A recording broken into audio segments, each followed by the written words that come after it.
In the early days of commercial air travel, the sky was dominated by prop airplanes. Soon came the turboprop plane, a jet engine with a propeller. Then in 1958, Pan American Airlines introduced the Boeing 707 and ushered in the jet age. By the mid-60s, a new revolutionary design jet was taking over the skies, the sweep-wing Boeing 727. In the 1970s, with more people traveling by air, the world needed higher capacity jets. Thus was born the wide-body jetliner. First was the gigantic Boeing 747, the jumbo jet. This double-decker four-engine behemoth could hold over 400 passengers. This was followed by the smaller McDonnell Douglas DC-10, the Lockheed L-1011, and the first from Europe, the Airbus A300.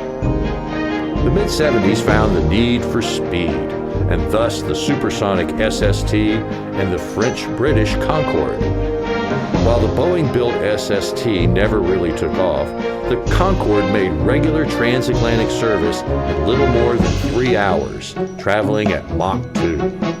Today we find these venerable stalwarts of aviation retiring in record numbers for more fuel-efficient airplanes. In late 2017, United flew its last 747, a flight from San Francisco to Hawaii, mimicking the same route United took its first 747 47 years earlier. July 2018, Delta flew its last Queen of the Skies to the Boneyards in Arizona. They followed the final flights of the DC-10 and L-1011. And in 2003, the end of supersonic travel. Well, for now.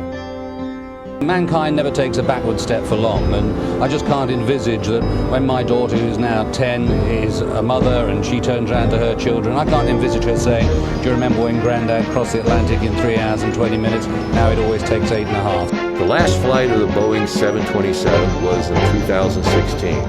It was the very first 727 off the assembly line, in 7001U. It took its last flight to Seattle for display in the Museum of Flight. So long, golden age of air travel, it was really something to fly back then.